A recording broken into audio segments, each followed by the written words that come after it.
Whatever substance a drug user consumes, he or she will always try to manage the consumption. And this is the case whether you use alcohol or whether you use cocaine, because a consumer tries to monitor, of course, the effects of his or her drug intake. And nobody really wants to slip into a coma. Nobody really wants to get into very uncontrolled conditions. Nobody wants to end up in addiction.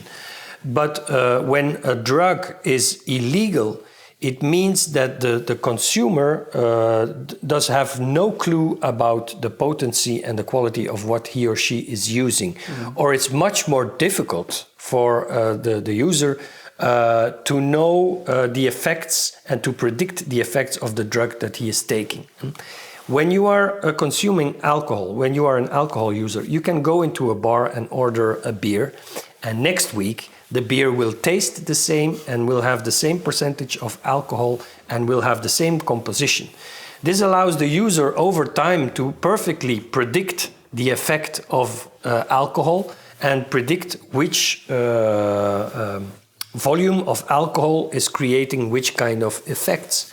And we also have very objective information about what is in the alcohol products, because it's labeled, because we know perfectly clear what kind of percentage alcohol is in there. With illegal drugs, this is not the case. So a user can always be surprised by the effects of the drug that he or she is taking, because this week the composition of the illegal drug is like this, and the other week it's much more potent, or it's of a lesser quality, etc. And you do not have any information on the labeling and the packaging that helps you to predict and assess every situation in which you take the drug. So, and also the difference with alcohol is that as an alcohol consumer, you are taught by society through the examples of your parents and your aunts and uncles, and by the media, and by the phase of experimentation which society allows you. When you are a student, and you can... There's a vertical transmission in a way. Yeah, and the information is much more objective about the product. So it allows users, or it makes users more capable of controlling and managing their consumption.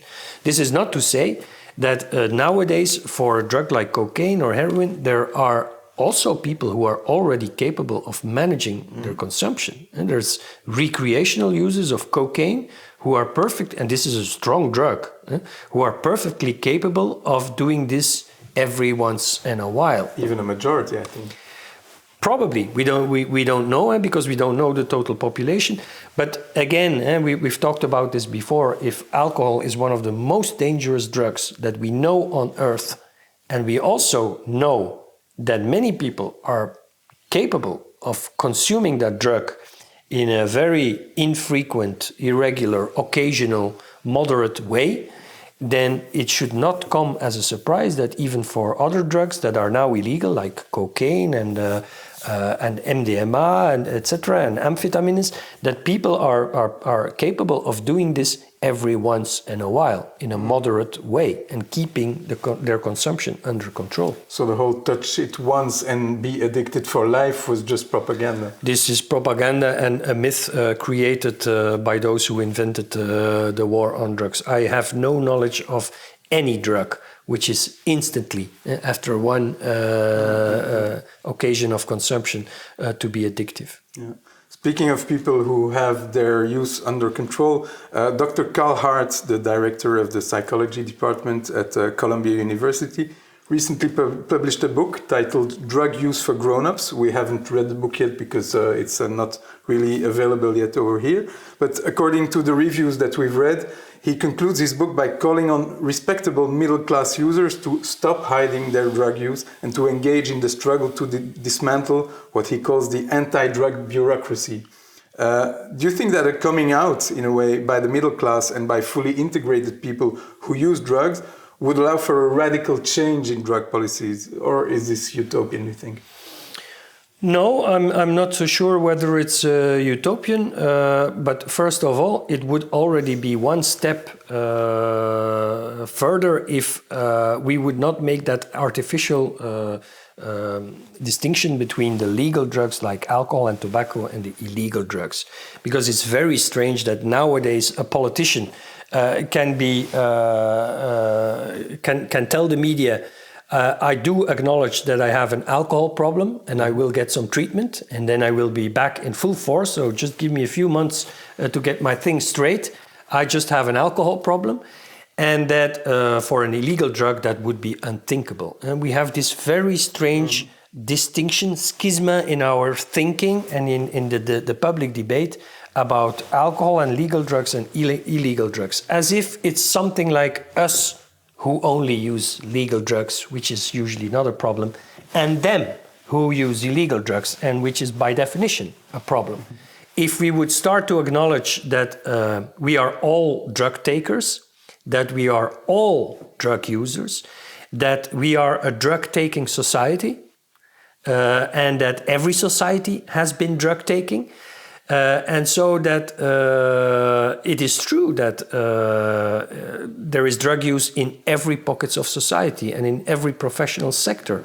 And it is often portrayed as something, I mean, the illegal drug phenomenon is something that is of the lower classes, of the marginalized, of the, the poor, of the weak, etc. Whereas we actually know, if you really think about it and look around you, that there is cocaine use and alcohol use and marijuana use and amphetamine use among politicians, among policemen and women, among lawyers, among all kinds of white-collar people. It's not a problem and a phenomenon which only is in poor neighborhoods and in vulnerable groups. It's everywhere. And so this call from Carl Hart does make sense. I mean, if politicians and media figures and journalists and opinion makers would all acknowledge that actually they are drug takers as well, and that they know people around them who are consuming alcohol in a moderate way and drugs in a moderate way, and that they obviously also know people who get into trouble, then we can start talking about something which affects us all and which should concern us all. And I do think that there is a large degree of hypocrisy in our society when it relates to drug use. I've done many types of drug studies, and I've met many policemen and women, lawyers, judges, high officials, politicians who are using illegal drugs.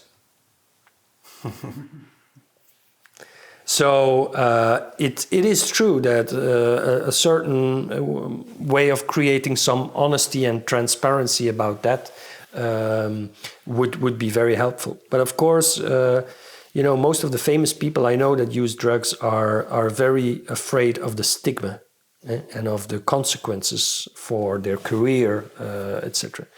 This is the taboo. Yeah. About this topic is important. It's also very telling that many politicians only start declaring that they are not in favor of a war on drugs, but in favor of alternatives once they've retired. Yes. It is also very remarkable that police staff is only coming out of the closet as, not believing in a war on drugs once they've left the building. And this is very telling. People are very afraid to open up the debate in a very honest and transparent way. And there is a lot of conservatism in those organizations. I know judges and prosecutors who have a totally different personal view on the drug problem than what they are stating in public statements and in the media. And the same thing is true for certain politicians who don't want to burn their fingers on the topic. The same thing is for all kinds of white-collar people who basically know that our drug policy is failing and basically know we should have a debate on alternatives, but are afraid to lose what they have. Mm. So back to your personal work, along with other people in 2018, you created an organization called Smart on Drugs. And since you're already doing a great deal of work at the academic level, why did you feel the need to also act outside of the university? Well, when you are working in a university, you are doing scientific research because you want to contribute to society, because you want to contribute to a better society, because you want to contribute with your knowledge and your findings to improve certain things in society. And so this has been a drive for me for all of my career. But the nice thing is that I found a connection with a lot of experts in the field. So experts in prevention, experts in drug treatment, experts in harm reduction strategies. So lots of people who have been working with drug users and sometimes drug-dependent users for all of their career, who have an enormous expertise, but who also came to the same conclusion that our drug policy is not working and that there are serious problems in the field, and that these problems are curable, or that a lot of these elements can be prevented. So the idea of joining forces and trying to create more public support and more political support for drug policy reform was the idea, and it's very nice to work together with people from very different sectors who all came independently to the same conclusion. But aren't you afraid that it might taint your academic work and people might say you're biased because you're also an activist on the side? Well, I wonder why society pays scientists. You know, I joined the university because I believe that the university is a place where a lot of knowledge is collected and analyzed, and where creative ideas from different people come together. I believe science is there to support society and to improve society in whatever field you're working. So if I'm doing drug-related research, it is to contribute to society in solving or better managing a lot of problems. So I believe, well, if you're a scientist without a heart, then why are you conducting science? So, okay. So, do you have anything to add? Something that we wouldn't have touched upon? One subject that you would like to talk about and that hasn't come across our conversation yet? Now is the time. I think we as scientists, we are paid by society to contribute to society, and this is not just for the mere personal career or writing as many articles and books as possible who nobody reads. So if you spend a large part of your life in doing that, there is a trigger to bring this to society and to contribute to the debate. I don't pretend to have all of the wisdom for myself, but I do think that science plays an important role and scientists have an important societal responsibility. Mm-hmm. And if people see this kind of activism as something that makes the scientific work behind it unimportant or unmethodological, then I invite them to read the more scientific works. And so in a way, being or having become an activist is maybe just to make sure that something gets done with your findings from the scientific side. Well, I know that your next or one of your next questions is about my personal drive to work around drugs. And yes. How do you know? One of my earliest experiences with drugs was, in fact, seeing how some people around me in my personal environment struggled with dependence and with drug-related problems. And later on, I came to see that this is just often just a symptom of underlying problems and pain and things that are inherently part of life. And also by working for a very short time as an intern in a drug treatment center in Antwerp, where I was spending a lot of time with people who got into serious problem with drugs, I came to understand how painful it is how our society deals with this phenomenon, and how we actually stigmatize them and exclude them. And I've been shocked many times. Also later on in my professional career, when I went to conferences in large cities all over the world, and where I always was drawn into those neighborhoods and areas that were known as the no-go areas because of the drug addiction problems. And I've always been very touched, emotionally touched by the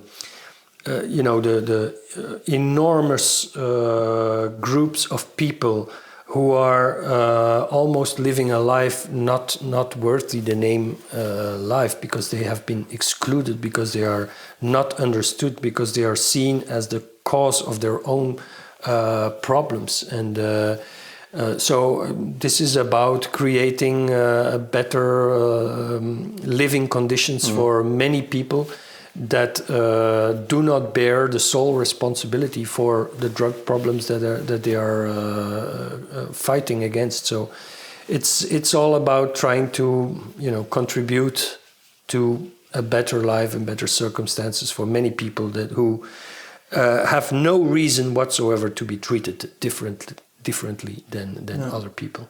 And is it this drug question that motivated you to become a criminologist in the first place, or did it come along during your study? Yeah, it came along. It's a coincidence that I studied criminology, but along the way I became very interested also because the drugs topic is a topic where all the disciplines come together.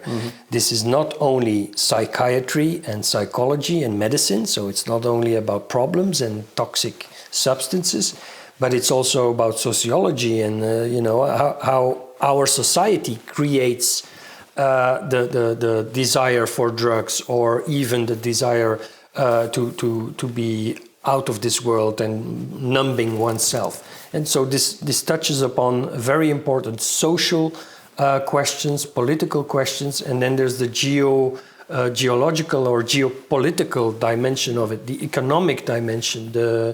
So almost every scientific discipline can contribute to the study of this one topic, and this makes it for me, of course, very interesting, because you get to talk with economists and how they see it, and tax lawyers, but also with psychiatrists and oncologists and politicologists and drug users like you and I. Tom Decorte, thanks a whole lot for your time in this conversation. Thanks. You're welcome.